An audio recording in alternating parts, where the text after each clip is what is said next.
ค่ะกราบสวัสดีอีฟซี่ทางช่องของสงกรานต์นะคะมื้อนี้จะมีแนวทางตำล่าวของพอบ่ประสงค์ออกหน้ามาฝากค่ะอย่าเผลออย่าพลาดค่ะมื้อวานนี้เพิ่นก็จับคู่บ่เข้านะคะแต่ว่ากอดข้อกันมาในตารางค่ะพี่น้องเกรด0เต็มเลยค่ะพี่น้องเอ้ยแต่พอจับคู่บ่เข้านะคะ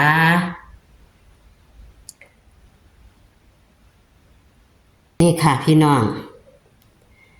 กอดข้อในตารางมาเลย70ตรงเลยค่ะพี่น้องแต่พอจับให้10เด้อค่ะพี่น้อง10แต่คันผู้ใดมักไปกลับหัวก็จะได้70นั่นล่ะค่ะแต่ว่าก็บ่เข้านะคะจับคู่แต่ว่าเลขดับพออยู่ตลอดค่ะให้3883ก็บ่มาอีหลีเด้อค่ะเลขดับนะคะแต่ว่าในตารางเพิ่นกอดข้อกันมาค่ะ70ตรงบ่มักที่พอจับให้ก็จับเอาเด้อพี่น้องในตารางน่ะบ่ไปไสนะคะคันบ่เข้าเลขสายวิ่งเพิ่นก็บ่เข้านะคะถือว่าหลุดค่ะแต่ว่า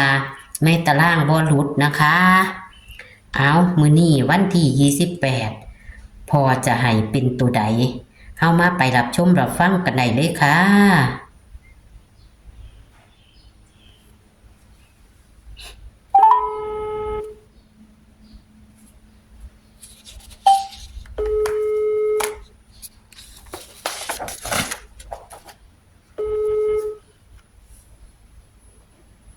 ฮัลโหลสวัสดีค่ะโหดีนะยายค่ะมื้อวานนี่พ่อคือว่าจับหายคือจับ10ให้โอ้70มันก็มีอยู่หั่นล่ะก็จังว่าอยู่ในตารางแหม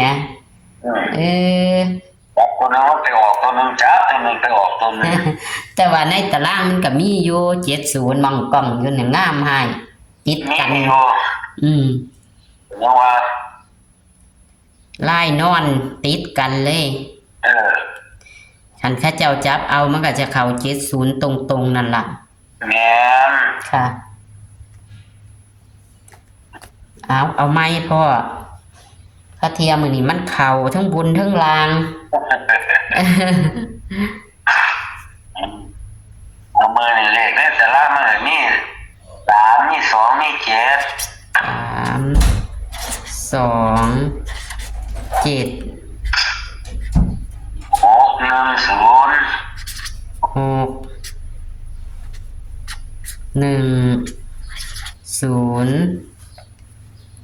แล้วก็5ครับวิ่ง3กับ2ยายตัวเก่าคือเก่าตัวนี้พ่อตัวเก่า3กับ2เน้นตัวใดล่ะพ่อนี่เน้น3ล่ะเน้น3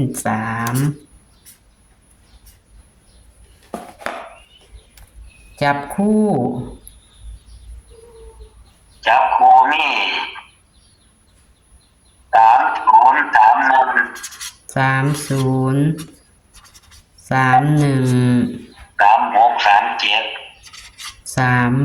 36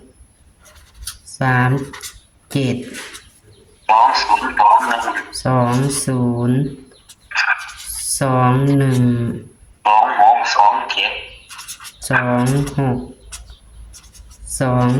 27บรรยากาศ50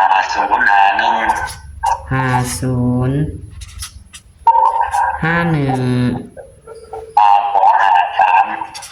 52 ได้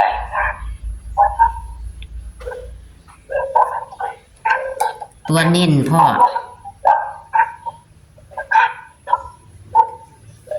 ตัวเน้นของเฮาเลขจับคู่30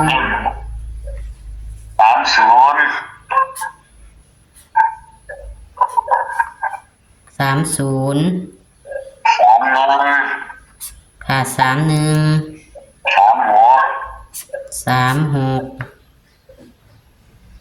แล้วก็20 20 21 21 26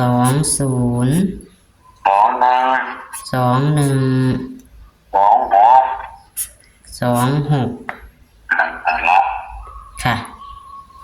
ตัวนินมี6หางเหมือนเดิม ครับ ค่ะ มั่นใจว่าพ่อมือนี้ มั่นใจมื้อนี้มั่นใจ100%บ่ละมื้อนี้ มีคนติดตามเลขดับพ่ออยู่เด้อ มีคนโทรมาถามหมู่บ้านก็เจ้าว่าเห็นคลิปพะนะก็เจ้าว่าอยากฮู้ว่าเลขดับอันของพ่อบ่ประสงค์ออกนามตัวใดว่าซั่นว่าเจ้าโทรมาถามว่า นี่8008ตัวใหญ่ มื้อนี้เนาะ โอ้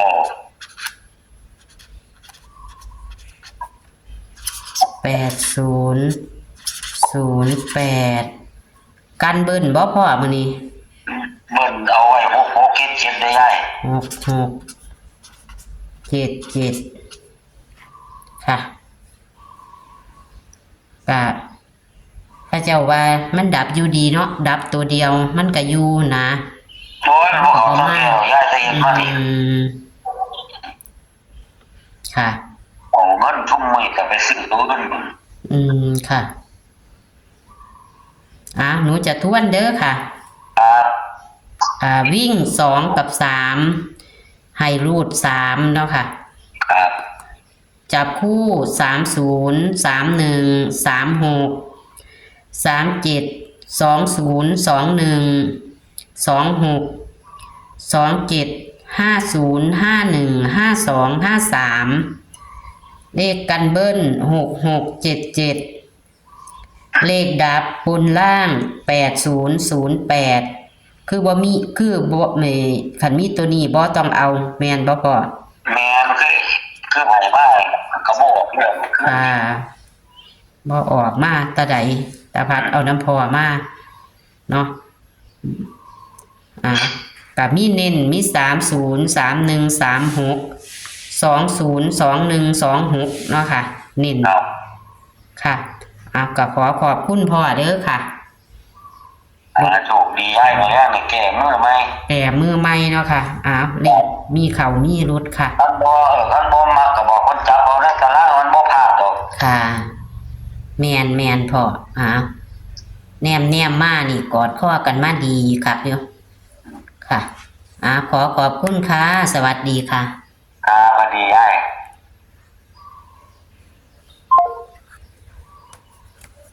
เลขในตารางนี่บ่รุดพี่น้อง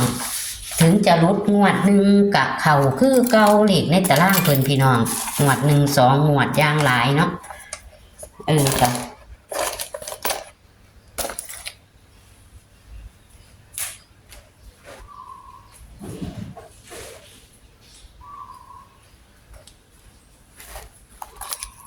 อย่าถิ่มอย่าปาเด้อค่ะพี่น้อง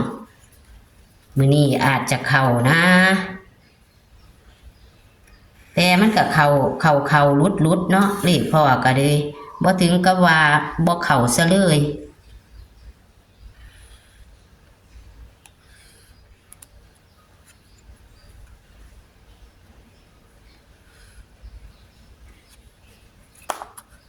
ตีตารางจะเข้ากันพี่น้อง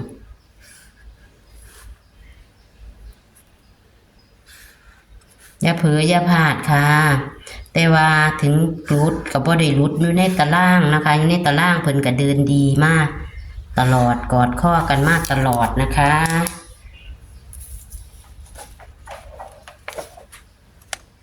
นี่ค่ะกอดข้อกันมาก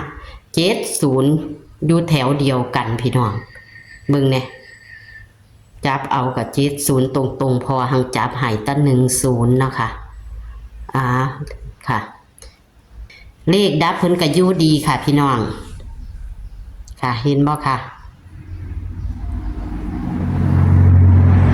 เลขในตารางนี่มึงชัดๆค่ะกอดข้อกันมาดีแต่ว่ามื้อนี้อย่าเผลออย่าพลาดเลขวิ่งก็อาจจะมานะคะจับคู่ให้12หางคือเก่าแต่เน้นๆคือปากกาแดงขีด6หางเด้อค่ะพี่น้องเลขดับอยู่ดีนะคะ ขอให้โชคให้หมานกับพอบ่ประสงค์ออกหน้าเหมือนเดิมค่ะพี่น้อง หลังจากรุดก็อาจจะเข้านะคะมื้อนี้ก็เป็นวันที่28กรกฎาคม69ตำดาวก็ขอคนละไลค์คนละแชร์เหมือนเดิมละค่ะและก็เป็นกำลังแรงใจให้กับพอและเซียนๆต่างๆนะเด้อค่ะขอขอบคุณทุกการรับชมนะคะ ขอให้